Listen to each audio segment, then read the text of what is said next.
It's 8:15 here on the ticket. The Musers at Cowboys Training Camp in Oxnard. Gordo interviews a famous Cowboys player coming up at 8:40. And joining us now here at our broadcast tent is the Cowboys defensive coordinator, Dan Quinn. Good morning. Hey, good morning, guys, and glad to be on here with you today. Yeah. Thanks for being here. Thank you for joining us. I have Appreciate to say, the golf clap in the background. It's good. Yeah. Right on. Polite applause there. And Killer made some coffee for you, so we got you all It's set. a hell of a stop. I'll be back tomorrow. Come on. We've been doing this show a long time, and I have to say the coaching job you did last year is among the best we have ever seen in any sport, taking the Cowboys defense from what it was the year before to making it a much more respectable defense than any of us could have ever imagined in 1 year. I can't imagine what you're going to do for an encore this year, but last year was pretty great. Well, one, it certainly wasn't there was a lot of people involved with that in terms of improvement and belief and where we're going to go. And so I would say somebody had asked me about that we're going to do for an encore, just like you said. I was thinking encore is kind of like after the show, there's a new tour, as we're going through it, new show, new group. And so that's part of putting the things together. What did we want to, do a little bit differently from a scheme-wise? How did we add draft picks, free agents into the mix, and how we could utilize those? So I would hope our standard of our communication could go up, after being, under the same roof together for a year. So from a defensive scheme standpoint, so those are the things I'm pointing to as I'm heading into this camp, the speed, the communication. Can we take that up to a higher spot and then feature some of the new guys into their roles? I would imagine you're going to see jumps from a lot of players. Usually it's year 1 to 2 and 2 to 3, because when you get to repeat the same calls, that makes a big difference as opposed to the rookie who had year 1 system, year 2 system. You've heard the young quarterback who had this coordinator, this coordinator, this coordinator. Well, in this instance, we're getting some guys going into the same language. How much did Micah Parsons surprise you last year? I'm assuming that going into the draft, you knew he could play, and I'm sure you had influence on the drafting of Micah Parsons, but how much did he take you by surprise with what he did in his rookie year? He certainly exceeded my pass rushing thoughts, because I knew he was going to be an excellent blitzer. You could see his speed, getting the edge in perimeter plays. That part was very clear. But when he had the ability to rush, that's really when we added so much more into our package from a pass rushing standpoint, outside, inside. So it's not typical to have your inside linebacker who can move onto the edge and become a good rusher. So I wouldn't say I was surprised, but he exceeded, even what I thought. There wasn't a lot of him on the end of the line pass rushing from his college career. So that was a lot that he developed on his own. Because if you remember, he played a little bit at the end his freshman year, sophomore year played, and then he didn't play the next year with the COVID year. That was the other unknown about him. You hadn't seen him play in a while. That's right. So the tape that we saw was him as probably the 20-year-old that was, first year starting, and he was very fast, very aggressive. And so I saw the traits there, but we didn't see the actual pass rushing part of him in that space. I'm a big basketball fan, so Same. I've been really interested in the evolution of the positionless NBA. You want 5 guys that can all kind of do the same thing. And we've been seeing that in football on the defensive side. You still need specialization on offense. But when you're putting together a defense, how much do you think about that, wanting as many guys as possible that you can move around, but you probably still need a couple of guys who specialize at that certain position? Yeah, I think you've nailed that. There's definitely spots for roles, and it might be the big guy that can play inside on short yardage and running downs. That's the big nose tackle, the 330 or 340 who can command where I got the take 2 with me.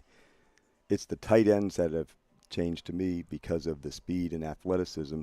You have to have guys that can match. They can be outside. They split outside like wide receivers. A lot of them can play a wide receiver position from Pitts down in Atlanta, all the way through. There's these different styles of, in the olden days blocking, and now everybody's in different spaces. So if you can't guard somebody outside with a safety, can a linebacker, because he's taller, do that? So those are the kind of the matchups that I look at, and you don't think of that way in college as much. So when the guy comes to the NFL, you find all these unique things that he can do.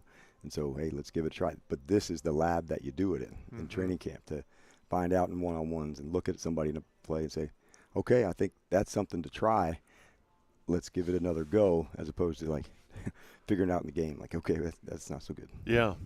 Cowboys defensive coordinator Dan Quinn with us here on the ticket.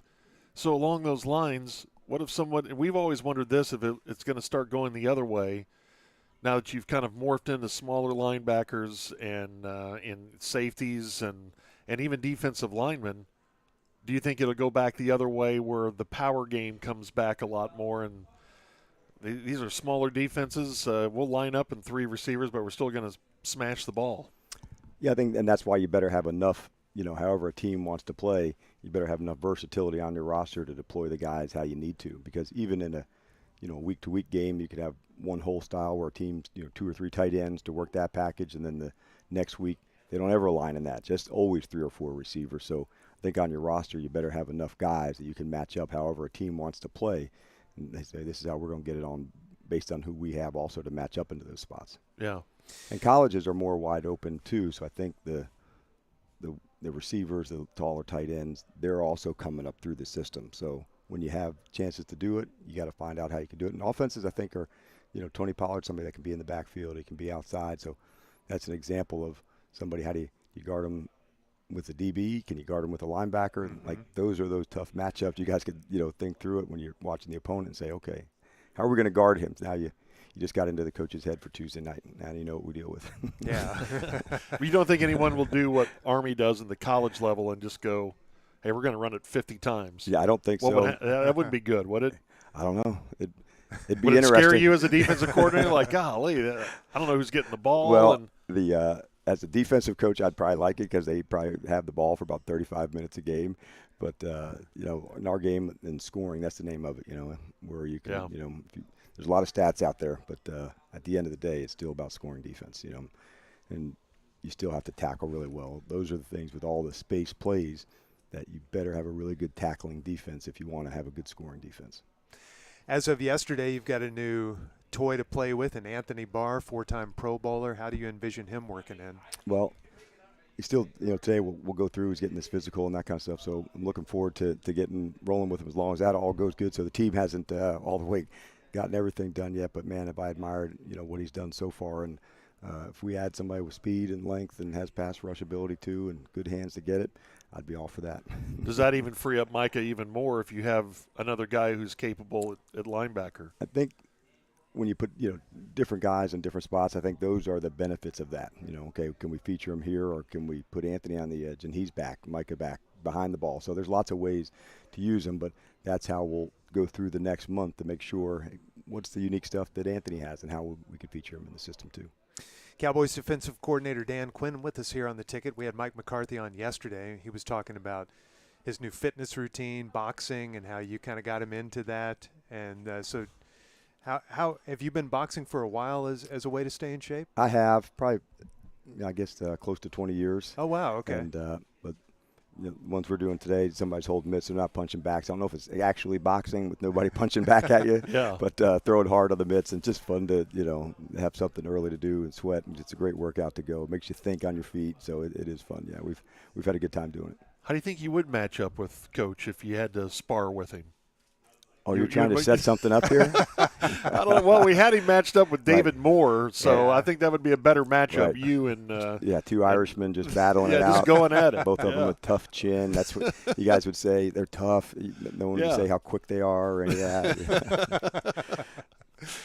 So how have you enjoyed your time with the Cowboys in this year and a half? You come from Atlanta and you had success as a head coach there and going to the Super Bowl, and now here you are in a coordinator role with this organization that has such an aura about it and such a reputation. What's it been like being on the inside? I've had a blast. I really have. And after leaving Atlanta, you want to, you probably heard me say it before, you wanted to recapture your joy, for coaching and for the energy it goes. And so this was what I needed to get connected with the group and to be back in the classroom, teach on the field. And I love the relationships and the connections, and so all these new experiences here, start a new defense, bring a bunch of new guys in, get them all together and connect about it. Those are fun things, and I've absolutely enjoyed it. So I'm really happy where I'm at, right where my feet are, and so it feels good to be in a good space and hopefully make an impact and make a difference for the guys. That's interesting that you wanted to recapture the joy, because even a coordinator's position in the NFL is very high stress and there's a high profile. even higher profile when you're a head coach. Is it so stressful being the head coach that the coordinator role is fun again, and it's hard to have fun as a head coach? It's not hard to have fun because I think, when you accomplish some things together with a group, that's where it's fun. I think what I've learned most about my life is I love doing hard things, with a big group of people, and you have success, games on the line, that stress, that is the fun part to me. And so as a head coach, you have to really organize the big picture and really coach the coaches of what you want down toward the players. As in the coordinator role, you really get to be hands-on more with the players on a day-to-day basis. So for me, it was just kind of what I needed to recapture that. And, like I said, coming here, it was the right call for me, and certainly enjoying it a bunch. You influence coaches now as a coordinator and as a head coach. When you made the jump from the college ranks to the NFL, who gave you your first break to get you into the National Football League? And so I went to the San Francisco 49ers, and it was the ideal place for me at the time to come up in the league. And Bill Walsh was his last year as the GM, and Terry Donahue was going to be next, and Steve Mariucci was the head coach. And I had this big impact of people to show me what really good could look like. I thought I went there, and coming from college, I'll know some football. And I went there, I was like, I don't know nothing about football. And it was an excellent way to learn what professional football is. I can remember, even, now I'm 20-some years ago doing that, Walsh saying, what role would he have? He'd be a short yardage fullback to this. And it really opened my eyes, 20-some years ago about what specific roles a player could have. Coming up from college, you recruited players and you played them, and that's how it was. But you didn't think about the unique things that somebody can do. And that really stuck with me from way back and kind of carried, through over the last 20 years. And so that was a great lesson for me in personnel, because not everybody is going to be exceptional at everything. So what can they do that makes the impact, and their role for the team to say, I'll deliver this every time. What'd you pick up from Nick Saban in your time with him? I felt like I went to football grad school there. Really? I had been part of, a 4-3 system there, and going to the Dolphins with Coach, it was all 3-4, so many of the rules, good pressure package, and I'd say probably the two head coaches that had the biggest impact on me, Mooch was early, and Nick and Pete Carroll. And the reason being is both Nick and Pete were all so clear on the program, the style, the attitude, and how you wanted to play. And it was interesting, they were very different people, but both had real command of what they wanted their programs to look like. And it was a good lesson to say, as a leader, you better be authentic, because both of them led. Both of them are very successful coaches, but they did it in different ways. And so it was a great lesson for me. Nick couldn't adapt to Pete's style, and Pete wouldn't be as effective in Nick's style. So you better be authentic to you, because so many times we've all seen it where leaders are trying to be someone else, and that's a hard thing to do. So it was a great lesson for me, amen. When I knew if that moment came to lead, you better be authentic to how you do it. Interesting. Well, we know you got to get to a meeting. We want to offer up our services if you're in a pinch, and hopefully it doesn't come to this, but if you need some bodies out there for practice, George. I'll give you one play. I think you're good for 5 snaps. He's always wanted to play in the NFL. Yeah, I'll go with one. And our engineer killer has surprising speed for a guy his size. If we have a walkthrough, I will call. 100%. Okay. Yeah. Okay. All right, let's go. The reps and walkthrough are way less physical, so I think that's a better op for you guys. But it's awesome being on with you guys. I'll sign some waivers, and it'll be fine. Yeah, sign a lot of waivers. We appreciate the time this morning. Best of luck this season.